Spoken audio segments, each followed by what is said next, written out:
Welcome to the Red Ink Revival Leadership Podcast.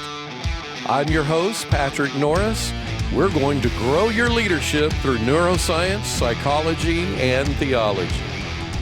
Welcome, everybody, to the Red Ink Revival Leadership Podcast. I am especially excited today to introduce to you our guest, Pastor Chris Hodges. Pastor Chris is the founding and senior pastor of Church of the Highlands with campuses all over Alabama, 20 to be exact, with over 60,000 members. Pastor Chris has always had, still does, a deep passion for developing leaders and loves planting life-giving churches. He co-founded ARC, the Association of Related Churches, in 2001 with his father-in-law, Billy Hornsby, who's a legend to so many of us. ARC has now launched hundreds of church plants across the United States. And Pastor Chris, he also founded Grow, that specializes in the training and resourcing of pastors and churches to help them break barriers and reach their growth potential. Pastor Chris is also the founder and Chancellor of Highlands College, a ministry training school that trains and launches students into full-time ministry careers. Pastor Chris, of course, speaks at conferences worldwide and is a New York Times best-selling author. The latest being our topic today, Out of the Cave, Stepping into the Light When Depression Darkens What You See. Pastor Chris and I first met by phone in 2001 before our new church plant churches actually launched. I had become friends with Pastor Chris's father-in-law, Billy Hornsby, who kept telling me to connect with Pastor Chris. And wow, it has been amazing for me to have the experience of watching the rise of Church of the Highlands through all these years, 20 years ago this past February. And it's so good to reconnect with Pastor Chris today on the Red Ink Revival Leadership Podcast. Welcome, Pastor Chris. Well, thank you, Patrick. It is good to see you, and I'm excited to have this discussion today. Come on, man. Well, you just finished this great book called Out of the Cave, Stepping into the Light When Depression Darkens What You See. In it, you share your own struggles with anxiety and depression. And I think it's probably a little bit surprising to some to see a leader of your stature and accomplishment to sometimes struggle with anxiety and depression. And I just want to say thank you for normalizing it and being transparent with it. And if you would, just share with us the backstory and why you wrote this book. Well, yeah, and I'm not the type of person, actually, that is very depressed. In fact, before 1999, I was incredibly critical of people who complained about their depression, because I was just like, bro, get over it. Let's go, man. Just choose to be happy. And that was kind of my belief until 1999. I was on staff at my home church. I still call it my home church, Bethany Church in Baton Rouge. And I was on staff there, should have been the happiest guy alive, living in a house that I built out in the country, just really enjoying what I do, felt fulfilled. And man, I was just miserable, and I can't even tell you how miserable I was. And it got worse with every month, so much so that I actually thought it was clinical. I thought I was going through something chemical, or, I knew I didn't have any, dark secrets or sin issues or any wound issues. I really thought something biologically was going on, and I was really depressed. I was faking it on Sundays and at work and just putting on the smile, acting like everything was okay, and it wasn't. And so our church always started every year with 21 days of prayer and fasting. Yeah. And it was kind of left up to us to do what we felt like doing. Our pastor never asked us to fast certain things, but it was the first time that we actually went on a total fast, like a water-only fast. And I was just so desperate. I thought, Lord, if this is something you can fix, here's your last shot, basically, because I'm going to go check myself into a facility. It was that bad. Wow. And so day 17, I had an open vision of what I'm doing today. I saw myself on a stage speaking to a group of people. Didn't know where it was, but my vision flooded my heart. And literally almost immediately, a year's long worth of depression left. And of course, now I moved to Birmingham, and so then you fast forward 18 years, and really never had any other anxiety or depression issues. But in 2018, there were 3 pastors that I knew about that had taken their lives, And I didn't know them personally, Patrick. I had no idea who they were, but it impacted me like we were best friends. And I just remember like grieving and wanting to call their spouses and wanting to see if there was anything we could do to serve them, and just was really grieving like it was a friend of mine. And so we were in a series at our church at the time where I answer questions that our church asks. And a lot of the questions were around the topic of anxiety and depression. And I'm embarrassed to say this, but in all the years of ministry, I'd never done a message on depression. And I think it's because I never really experienced it that much myself. So I did a week's worth of study, which is not nearly enough. I did a week's worth of study, and I brought a message that Sunday on depression using the life of Elijah in 1 Kings chapter 19. And it became the most rewatched message, like times 100. Yeah. And I realized, wait a minute here. This is a major issue of people that if I'm the pastor trying to shepherd their souls, I got to get in tune with this need. And so I actually did the same message at a pastor's conference about a month later, kind of tailor-made it to leaders. And man, same response, just like overwhelming response, way more than normal. And again, just realized this is an issue. So that's when I decided I would research and write. And it took me 2.5 years to do the research and writing of this book. Because I really wanted to look at it from not only a spiritual, biblical standpoint. I'm a pastor, and that's kind of what would be expected of me by people. But I really wanted to know what I didn't know from just a secular standpoint, too. And so I did a lot of research, read a lot of books, both Christian and secular, on the topic, just to be well-versed in it. And the manuscript was due March 2020. Oh, my goodness. Does anybody remember that month? Come on.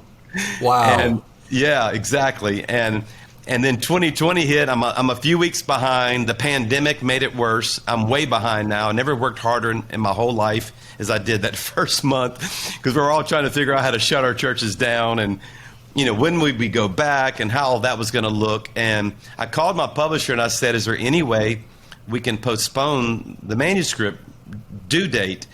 And they said, actually, we think the release would be better in May of the following year, which would push the whole thing because that's Mental Health Awareness Month. And I said, perfect, let's push it. And now I know that it was the hand of God, because I would go through my second bout of depression in my entire life in June of 2020.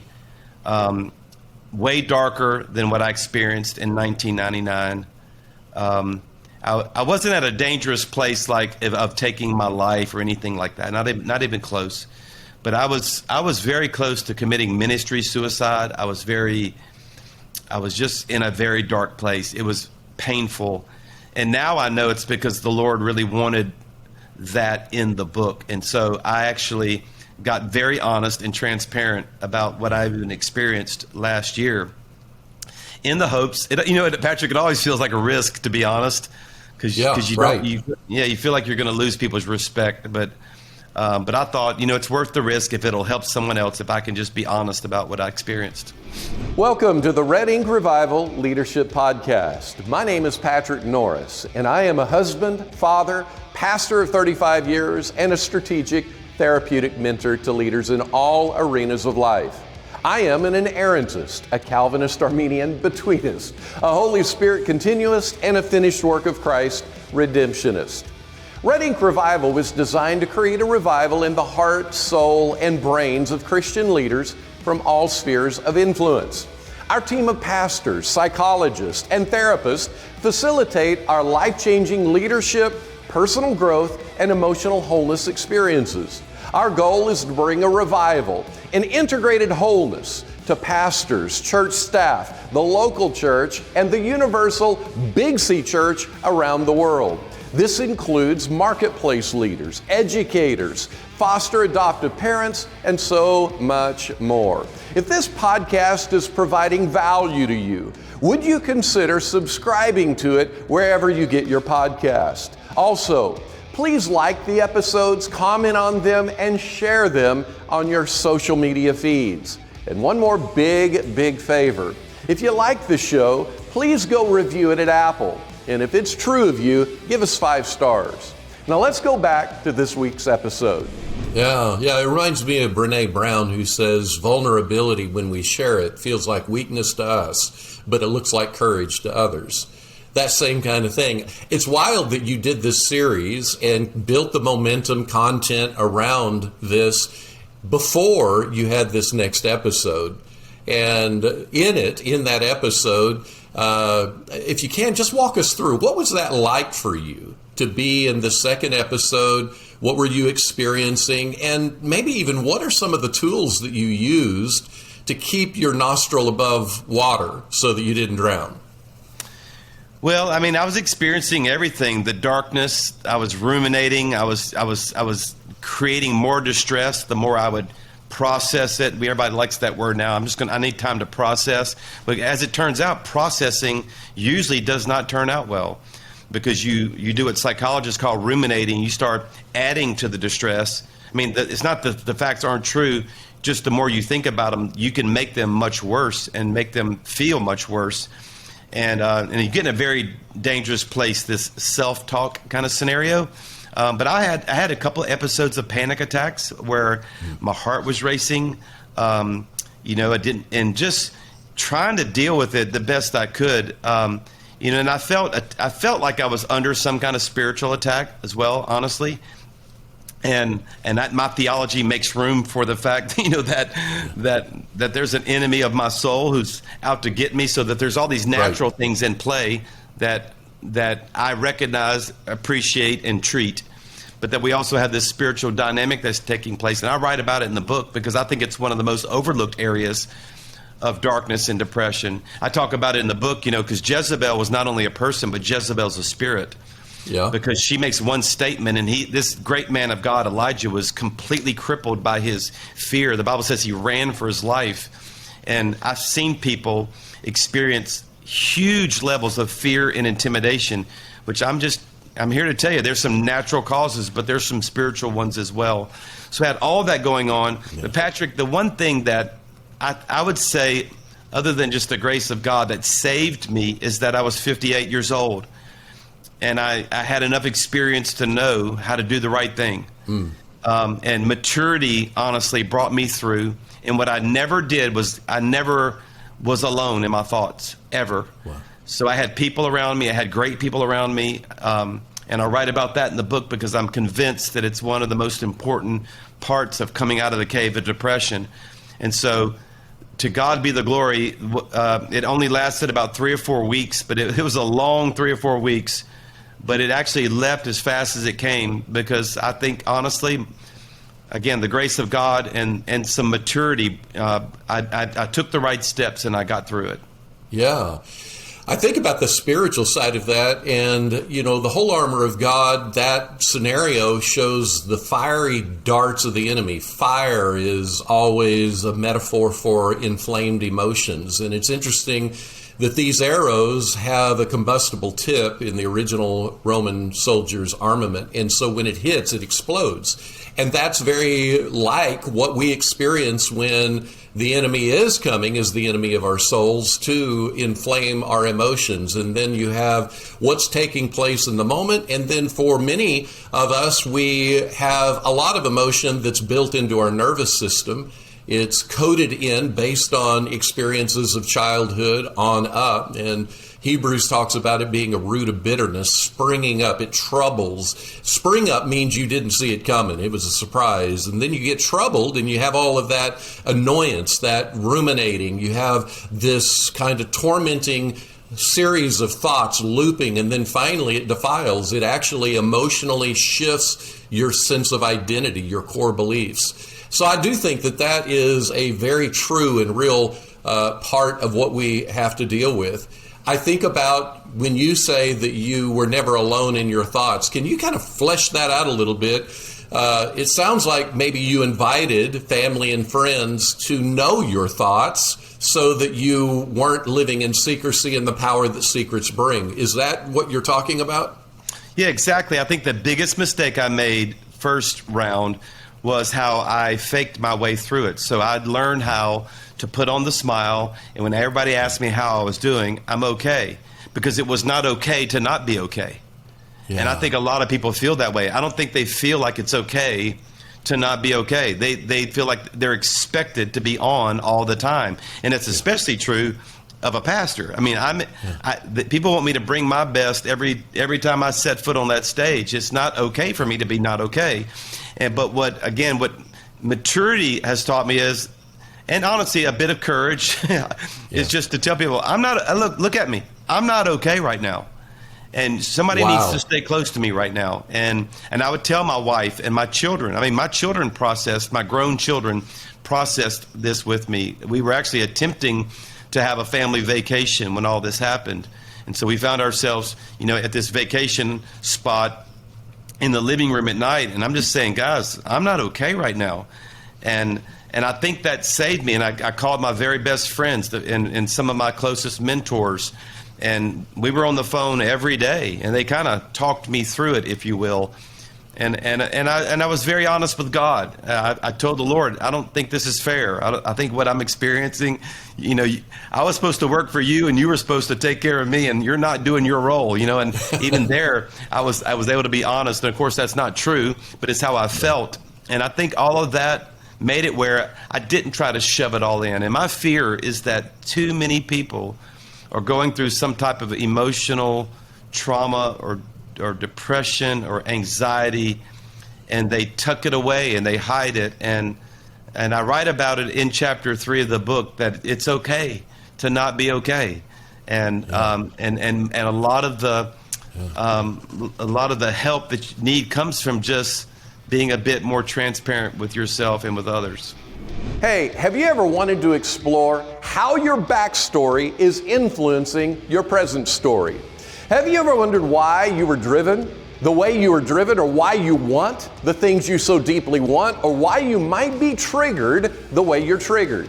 Maybe there's something in your life that keeps derailing you or exposing the fractures in your heart and soul. At Red Ink Revival, I facilitate groups of 6 to 10 men or 6 to 10 ladies in an exploration process that includes worksheets, tools for discovery, and insights into personal motivations, torments, and reactions. And it's all done online through Zoom in a short 6-week experience. Now don't worry, you won't be required to share anything you don't want to.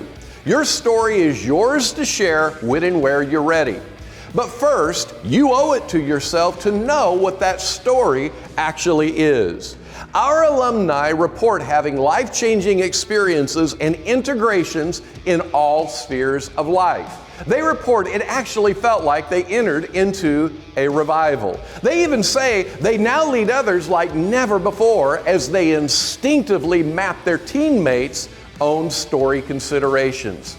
We're developing groups specific for individual classifications like senior pastors or spouses, church staff, educators, foster adoption parents, marketplace leaders, and churches at large. Go to redinkrevival.com and find the events tab to learn more. You, from the history of my knowing you, you have always elevated the importance of relationships for such a time as this. It's hard to get that relationship if you haven't invested in it on the front end. But you talk a lot. We're wounded in relationships. We're healed in relationships. Right. I don't know if you got that from somebody else, but I stole it from you. And you have been very intentional about that. When you were doing this, not being alone in your thoughts, were you allowing your emotions? I mean, it's one thing to stoically say, I'm not okay, but were you also letting people, your family, your kids, adult kids, and your friends see the emotion of what you're experiencing there? Oh, absolutely. And again, I think where that comes from, and I hope this doesn't come across wrong, is that I've been very blessed to have healthy relationships my whole life. Yeah. So my dad was my hero, best man in my wedding. My father-in-law, who you've already mentioned, was my best friend in the whole world. We talked on the phone every day for 27 years until he went to be with the Lord. I've got great friends. I'm very relationally connected. And so basically, because I had, as you said, this history of pouring my life into relationships and actually having healthy ones, and to God be the glory, I don't deserve it, but I have never even had a relational wound from anybody of importance to me. I've had the best pastors, just the best, and I'm very, very blessed, and I know that. And I know that's not most people's story. Yeah. But what it gave me was this well to draw from, and honestly, a level of security to not feel like they were going anywhere. And I think what we need in relationships, and I try to do this for my staff, is like to let them know that, look, we're in covenant and I'm not going anywhere.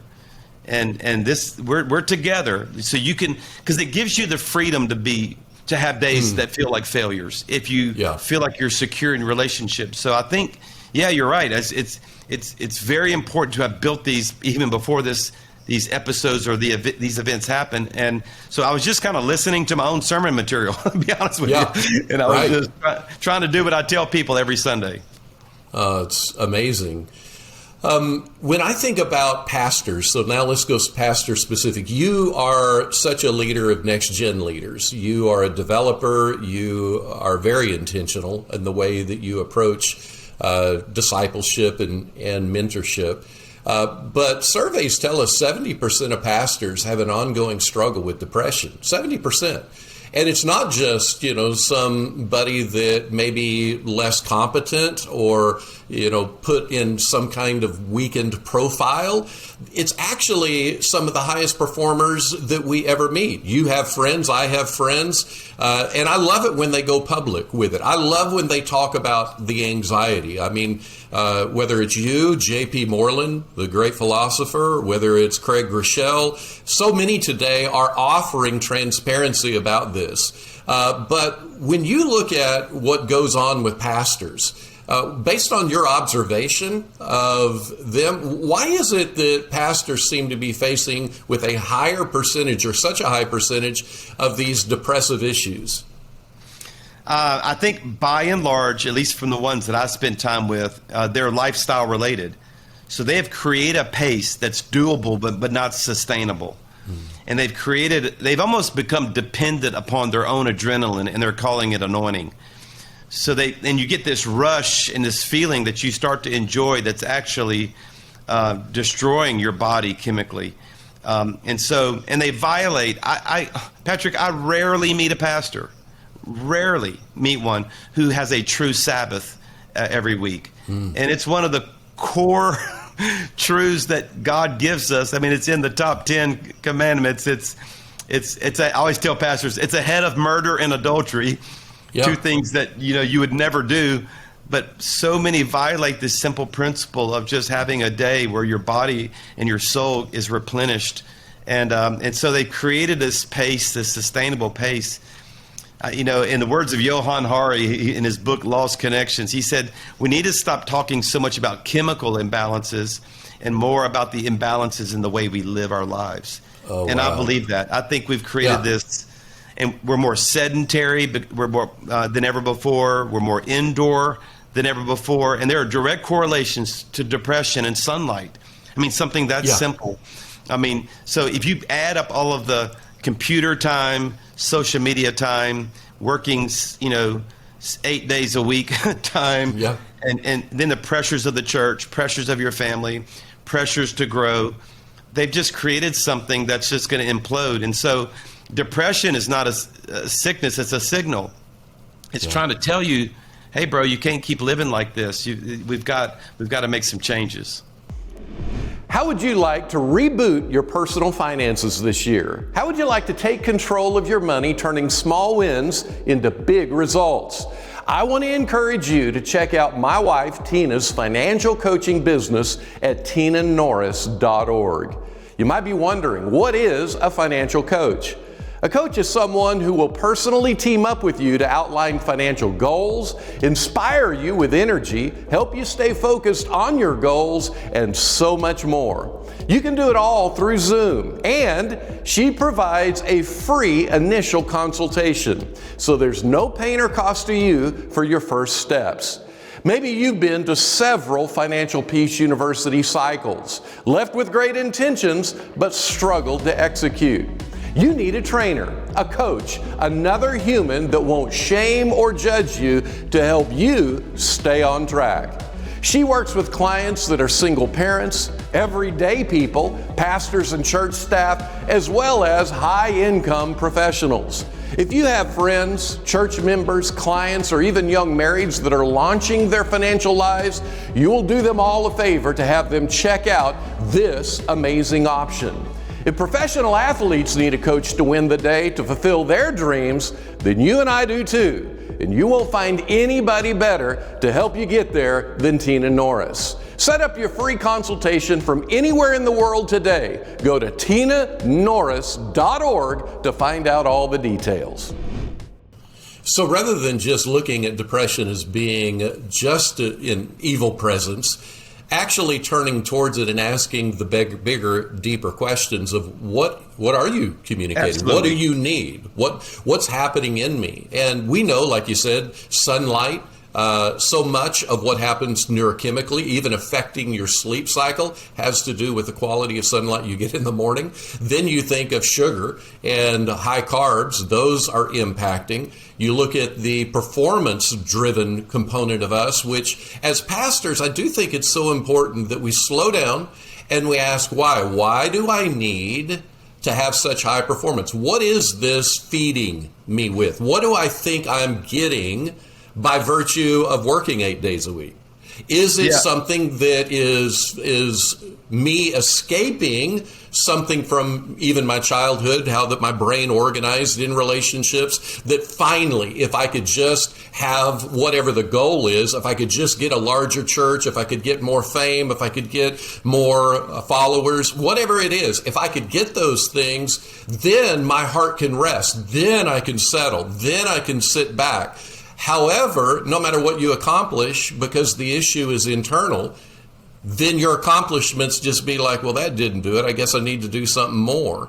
I think it's so important, and that's at Red Ink Revival what we do. We love helping people pull their story apart and find out, because driven leaders ought to know what they're driven by.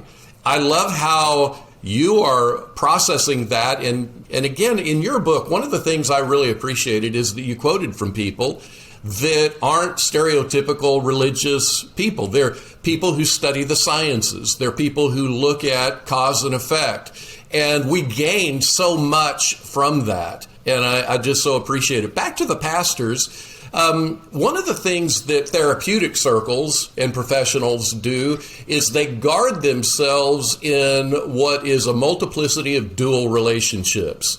So a dual relationship would be that you're a pastor, but you're also somebody's family member, and you're also one of their best friends, and you're also a business associate. But then it moves into, I'm your counselor, I'm your boss, I'm all these things. And what a therapeutic professional does is they will see a client and then they go home, and none of that client stuff affects any other part of their life. For a pastor, everything affects that part of your life, because if you lose a congregant because you spoke some kind of truth into their life and they leave, you didn't just leave a staff member or a volunteer, you left their economic investments into the church.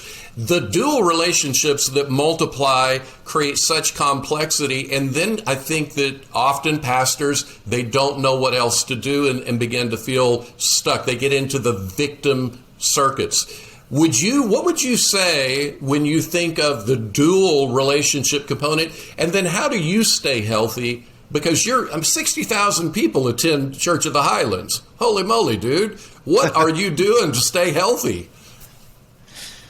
Well, that's a great question. It really is. I've tried not to compartmentalize my life and make it where, okay, I'm a pastor now, but now I'm a dad. And I've tried to be who I am on the stage and at home, and I've tried to put the two together. And for me, that has worked. So I'm not Chris, a pastor, or Chris, a father or a husband. I'm Chris, and I'm trying to be the same in both places. And what I found is the more I'm the same, and even in my private world, because a lot of people are bigger on the outside than they are on the inside, and that's always a setup for failure. If what people think about you on the stage is bigger than you really are. And so my measuring stick for that, Patrick, has been, if the people who know me best respect me, the rest will take care of itself. Yeah. Because they know the real you. And so that's always been my, John Maxwell taught me that principle, that if you'll have the love and respect of the people closest to you, so that's my family and the people here on staff who really know what I look like on my bad day. And if the way I act in those moments would not discourage the people who see me on Sunday on the stage, if I'm that same person, then you begin to reconcile those dual relationships, right? And so, and I think you do that through humility and sincerity and authenticity. Simplicity, I think, is huge as well. I think, I've always, me, I've always been a margin person, and the margin is the space between yourself and your limits. So if there is no space, it only takes one person leaving the church, and now your whole world is wrecked. But if you have margin, and that one person leaves the church, I'm still, because I didn't spend up to the limits, I didn't lead up to the limits, it's not going to impact me. Now I'm not making bad decisions based off of one person, leaving the church and not giving at the church anymore. So those margins even can protect you. The Ecclesiastes says it this way, is that it's better to have one handful and have tranquility than to have two handfuls and toil and chasing after the wind. And so, but you think, well, I have two hands. Yeah, but it's not smart to fill both of them up. Yeah. And the Bible encourages us to have, even though we have two hands, to live one handful kind of living. And I've tried my best over the years to even lead our church that way financially, to lead my life that way. If I have to be somewhere at 10 o'clock and it takes me 30 minutes to get there, don't leave at 9:30. Because it only takes one little something to rock the whole the day. For now, you've created a chain reaction. There's peace at leaving at 9 and having 30 minutes of margin. And that's just a picture of how we need to live our lives in so many different areas. Pastors, ministry senior leaders, and spouses, we host a monthly Zoom event that is with a psychologist, therapist, and me. We usually have around 15 to 30 other participating pastors, spouses, and leaders. The Pastor Monthlies have been amazing to help pastors collaborate around tactics, personnel changes, and even how to navigate their own inner world. The skills you will learn and a newfound pastoral community will expand your leadership mapping with everyone you lead. These monthly Zooms happen every month. Go to redinkrevival.com and find the events tab to find out more. When you were in the throes of some of the depression episodes, you really began to search the Word. You began to look at, God, what do you have to say about it? And one of the major players was Elijah. What is it about Elijah and his story that awakened in you answers? Well, what I loved about his story is he's arguably one of the top two most important figures in the Bible after Jesus. I mean, if he's there at the Transfiguration, so God obviously elevates him because he's at the Transfiguration there with Moses. And so he's a great prophet, great things happen. But of course, James tells us he's a guy just like all of us.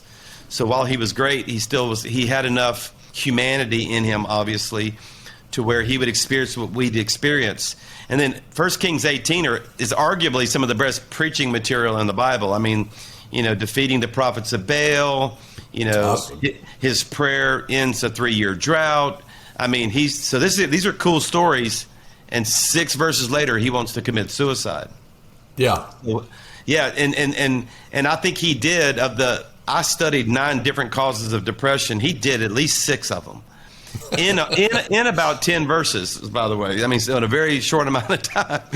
And so there's a lot of things that are relatable to that. But, I grew up in the Bible college that I went to.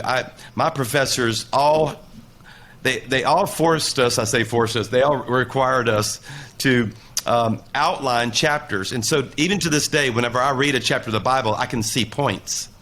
And I see steps, and I see a progression. So that's my teaching style 38 years later is very much in that way that I was taught. And I saw in one chapter, 1 Kings 19, I saw the 6 things that he did to get him in the cave and the 5 things he did to get out of the cave. And I like lists, so that fits my personality. In fact, if I had a list of everything I like, lists would be at the top of the list. That's awesome. That's awesome. So I saw a progression of how he got in, and I saw a progression of how he got out. And really, that's what the book is. Here's the 6 things that this guy did to get in the cave of depression. Here are the 5 things that he did to get out. And I'm convinced that for most people, not all, some people, their depression is genetic or biological, and they need other types of help. But for the vast majority of people, if we, in full effort and faith, take the 5 steps that Elijah did, you can get out of that cave. Wow. Well, can you pull those up? What are some of those steps? Sure, I can. Yeah. Let's do it. What's interesting is the very first thing. You would think that if God's getting involved in your depression, you think the first thing would be a very spiritual thing. You would think it would be a repent, build an altar, worship, sacrifice something. That's not what happened. The angel came to Elijah and said, you need to get something to eat. You need to go take a nap. You need to eat some more, and you need to go sleep some more. It was eat, sleep, eat, sleep. Wow. And what's interesting to me is the angel knew that he wasn't going to be able to take the out of the cave journey with a life that was already ravaged, a body that was ravaged. He was exhausted. He was tired. That the first prescription of God was to get just this physical recovery first. Wow. And I talk about how a lot of times even doctors, they won't treat a patient with a cure if they have if their bodies aren't healthy enough to receive the cure. That's right. Like if you were getting an organ transplant, they would not give it to you if you have the flu, because your body will reject the cure. You have to get your body healthy to receive treatments. And the same is true with God. God's got spiritual treatments for us and ways to get out. But a lot of times we just need to go get some sleep and go get something to eat. And as a Cajun from South Louisiana, I really love that prescription. Me too, man. Yeah. So, but seriously, just to let the body recover a little bit, and then the Bible says, strengthened by that food, he took the journey. And so I think sometimes we start right there, and I talk about in that chapter just what do we do to just let our bodies catch up, our time catch up. What can we do to get strong enough to take the steps of recovery? And then the next step in the journey, that's when God revealed himself, and you have this spiritual encounter, which was step 2, is that he needed this divine encounter with God. And what was so interesting is that he showed himself to Elijah in these dynamic ways, in an earthquake, in a strong wind, and in a fire. I call it earth, wind, and fire. But he says, but God wasn't in those. So God created those, but he wasn't in them. He came in this still small voice, this gentle whisper. And I think for a lot of people, especially leaders, I mean, this is a leadership podcast, we get used to knowing God in the dynamic, but God's also in the intimate. And for a lot of pastors especially, they know how to feel God on stage, but they don't know how to experience God in their own, lazy boy at home by themselves. And I talk about the need to learn personal intimacy with God, the kind of the gentle whisper. We've forgotten how to receive from the gentle whisper of God, and which I think is a key to the rest of the journey of getting out of the cave. Yeah, absolutely. So I think, did you give all 5 of them there? Yep. Because no, that was just the first 2. Well, first 2. I was saying maybe 3. What are the other 2? Do you have those? Sure. Well, after he had this encounter with God, a conversation ensues between the angel and Elijah, God and Elijah starts making up lies. So he starts saying things like, I'm the only prophet left. Everybody's trying to kill me, and they weren't true. And God had to reveal himself. The Bible says that Elijah put his cloak over his face. Your face represents your identity. And that's the third step, is that you have to, many times in the coming out of the cave process, you have to get a correct identity. And I talk about in the book, what are the steps to actually seeing the truth about your situation? It's a perspectives chapter, and the truth about who you are and how God made you. And once that lines up, then you qualify to step into the next step of the out of the cave experience and which is so interesting because the angel never answered any of the things that he said about himself that weren't true. He just said they're not true. And by the way, here's a new assignment. And that's the fourth step. So we had this recovery, we had this intimacy, we had this correct identity. But when you get there, now you're ready. What happened to me in 1999? Okay, I've got something for you to do. In my case, it was move to Birmingham and start a church. And it's the power of a project. It's the power of fresh vision. It's what Viktor Frankl called in his logotherapy, where he had all these Holocaust victims in Vienna, Austria, that not one committed suicide. Every one of them were suicidal, but not one committed suicide. And his first step was giving them what he called meaningful work. That all of us need something in our lives that's becoming meaningful again. And I call it the power of vision. And honestly, Patrick, if you make me only give you one thing to get you out of the cave of depression, this is probably the one I pick. The power of a project. You know, where there is no vision, you perish. But let's reverse that verse. Where there is vision, there's life again. You know, Psalm 126, when he says that we were like those who dreamed and our mouths were filled with laughter. You'll get your laughter back when you get a dream again. You'll get your laughter back when you feel like you get this assignment from God again. And God's always got something exciting, you know, for us to do. And I get giddy when I have vision. Vision keeps me in the game. And for me, in this instance, this most recent instance, it was our vision for Highlands College. I am so giddy about what we're building with this college right now that it pulled me out of the cave again. And so it's the power of a vision. And then the last one was he decided to go through this depression process by himself. The Bible says he left his servant there. But after it was over, he aligned himself with some proteges, and one of them was Elisha. And two things you never see happen again in the life of Elijah, and that is you never see him alone again, and you never see him depressed again. Interesting. And I call it the power of a sustaining relationship. And we've already talked about that. That probably one of the best things I did was I was well supported by a company of true friends. And I dedicated the book to my closest friend in the world, Rick Bezet, who pastors a church in Little Rock. And I mean, like everyday phone calls for 3 days, you know, or I mean, 3 times a day, and through the whole process. And I just think everybody needs someone to help them out of the cave. Pastors, did you know that upwards of 70% of the men in your congregation are regularly accessing pornography, stuck in shame, torn in conflict, and therefore immobilized for zealous ministry? That's 7 out of 10. The problem is not going to go away. What are you doing to lead your men into wholeness?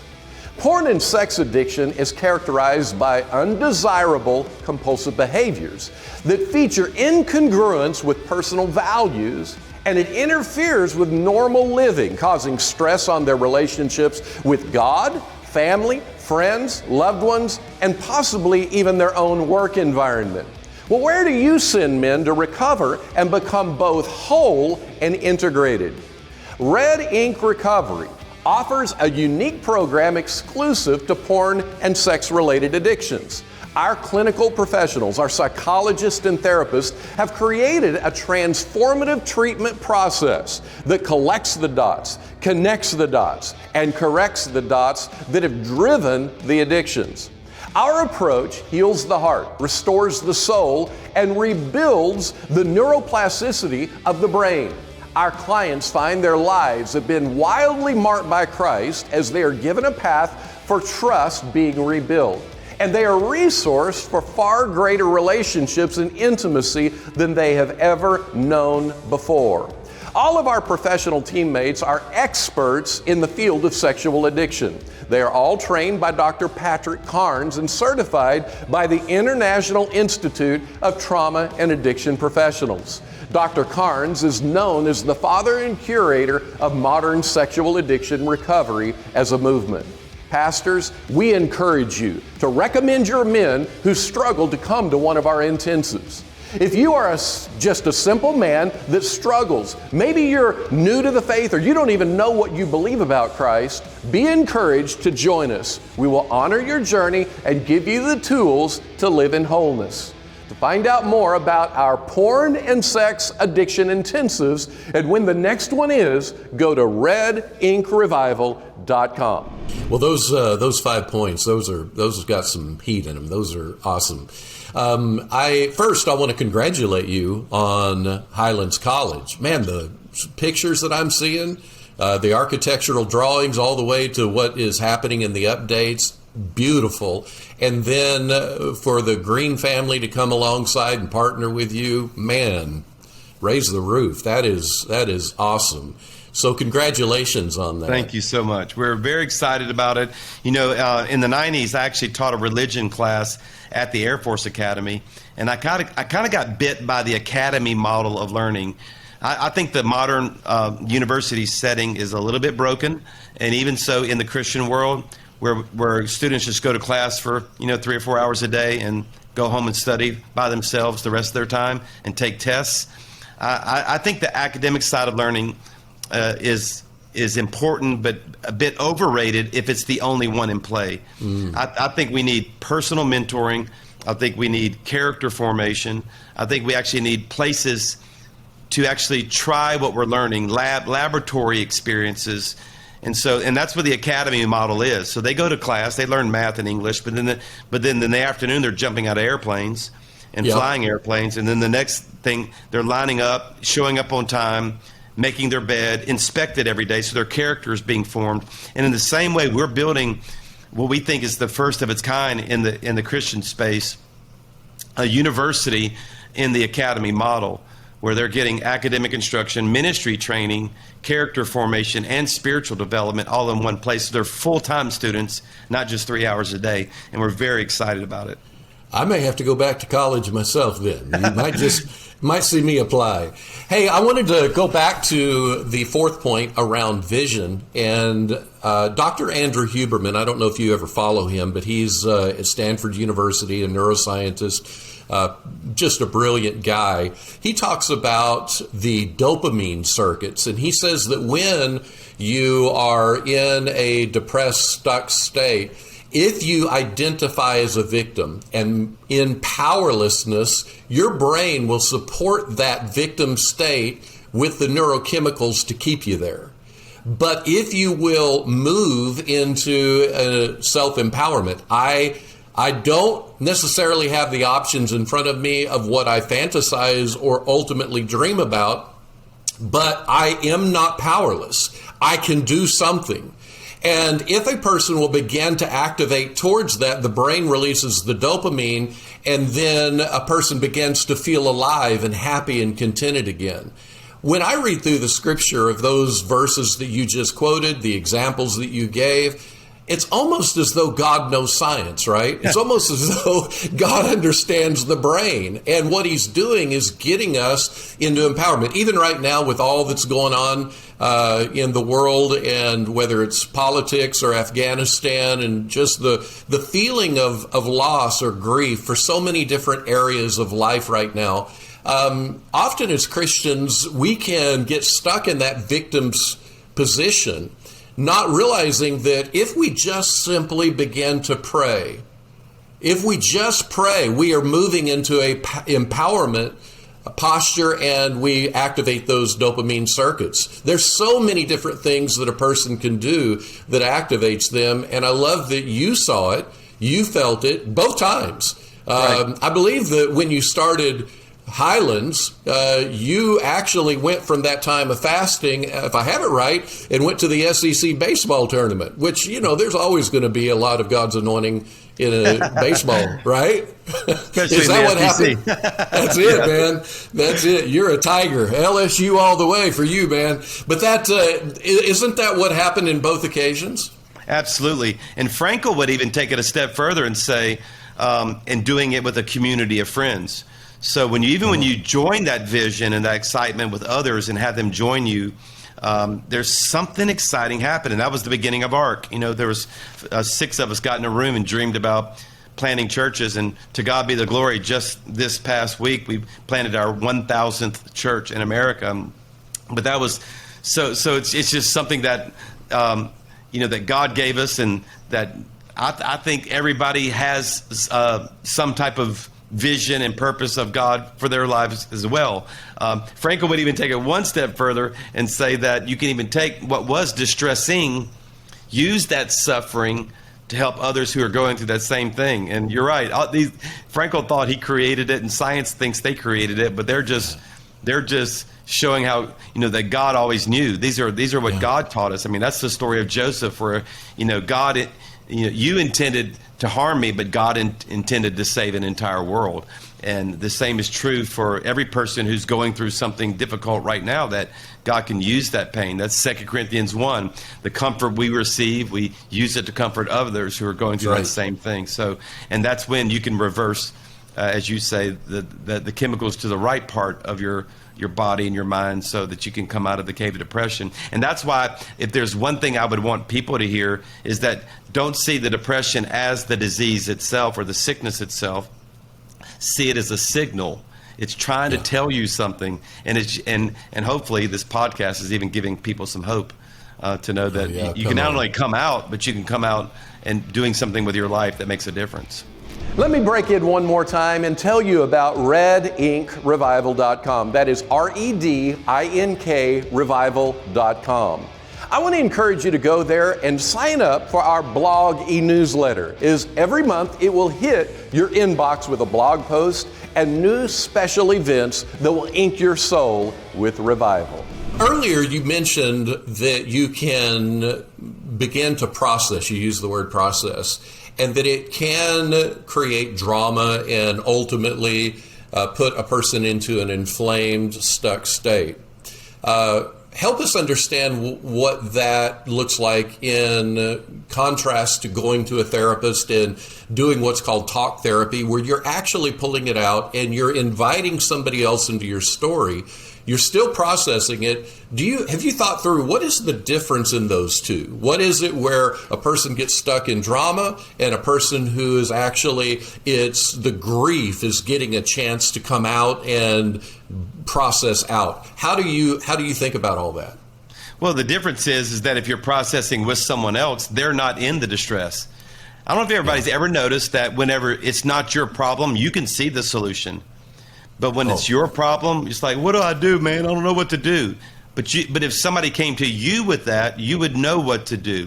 So the way I say it is that we're our own worst counselor. Just don't counsel yourself.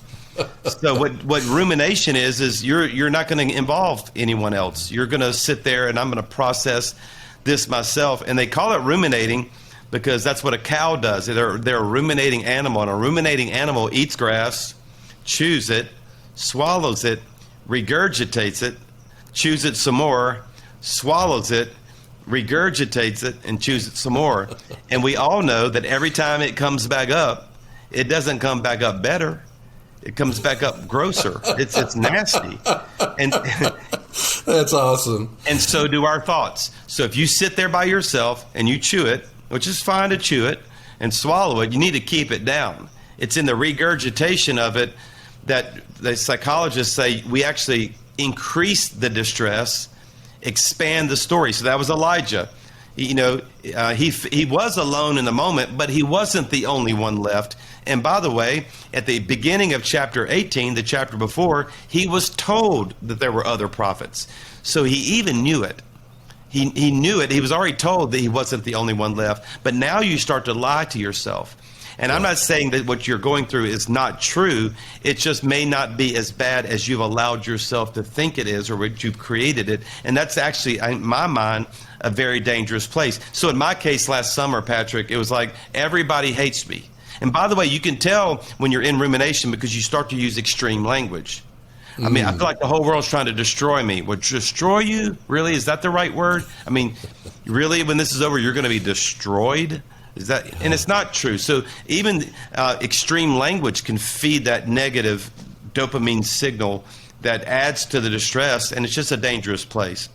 Yeah. So what happens is in my case, I had people saying, Yes, you're hurting, and yes, that is, but Chris, it's going to be okay, and you need to trust me, not you right now. Yeah. And there's not as many people talking about this as you think there is. And guess what? People are going to be back this coming Sunday looking for Jesus and ready to worship God. And you start getting your perspective comes back. One of the things I'm saying to people right now is, and there are still 99.5% of the world's population who would trade places with you. Yeah. And that's just a perspective. So I'm not saying what you're going through is not hard. It is. But there are a lot of people who would trade places with you right now. And it allows you to just kind of take a step back and get a healthy perspective. When I'm reading your book, you hit one of the topics, the stories we tell. And in that chapter, you're looking at what the professionals call attachment theory. It's about how a person relates in the story that happens to them. You actually quote from the Body Keeps Score from Bessel van der Kolk, who it's a famous book around the coding that happens in our nervous system, our brain, even from childhood experiences, creating an organization of brain patterns, etc. Can you talk a little bit about that and what that meant to you as you're writing around it? Yeah, and I think for me, I'm just a product of someone who's actually on the healthy side of that, where I never thought much of myself at all. In fact, I struggled with massive levels of inferiority. I was bullied as a junior higher, and it was pretty much told would never amount to much. And so I started living out that narrative. And so I started making C's in school, even through college. I'm just kind of a C student until I had people come around me and start to speak some truth into my life and speak the leader that they saw. And I think about even how the Father talked about Jesus the Son. We only get 2 times do we get the words of the Father to Jesus. They talked every day, but we only get it twice. And that was at his baptism and at the Mount of Transfiguration. And in both places, you see the Father affirming his Son. You are my Son, and I love you, and I'm well pleased with you. And it says it all over again in the Transfiguration. You're my Son, and I love you, and I'm pleased with you. And I write about how important it is for every person to have healthy doses of acceptance. You're my Son, and I love you, affection, and I'm pleased, affirmation. And I think every person needs that. I think you can grow a great company by treating your employees with a certain level of acceptance, affection, and affirmation. And I just think it's something that every person, God's created us for that type of relationship. Yeah. Chris, I love it. I love your book. I love you. And I love your leadership. You have enriched my life. I love you too, man. So much. Is there any final words that you'd like to offer to church leaders, whether pastors, spouses, in church staff, all the way into volunteer leaders? What would you like to say? I would like to say that when I first started ministry, it seemed as though the ministry leaders were competing with each other, and that if you had a secret, you didn't share it. I think we live in a different generation now. I think we live in a generation where there's more collaboration and more willingness to come together and do projects and life and share principles than ever before. And if there are 70% depressed, one study says that 90% feel alone, and there just isn't a need. There's no need for it. And it's easier to get connected to tribes and to relationships than ever before. And if the one you're currently in won't do it, don't feel stuck. I would encourage pastors and leaders to connect with people that where you have like-minded vision, like-minded hearts, and be connected, not only for the project's sake, but also for relationship's sake, that there's no need to do ministry and life alone. Yeah. So good. Where will people find you? How do they get a hold of you, or even further content? Help us with that. Well, all of my preaching content is on the church website, churchofthehighlands.com. But my leadership stuff and where I go and consult and help other churches and I'm training and doing a lot of mentoring is at growleader.com. and you can find that on the Instagram as well, Grow Leader. And I have a monthly podcast of my own. And but yeah, just trying to do my part to invest in other leaders in churches. That's my dream. That's where I feel the most wind in my sails, is when I'm helping another leader reach their full potential. And of course, Highlands College is at highlandscollege.com for a couple more years, and we're going to have our .edu very, very soon. But for now, it's highlandscollege.com. So amazing. Well, Pastor Chris, thank you so much for being a guest on our Red Ink Revival Leadership Podcast. You have honored me and all of us with such high honor. So grateful.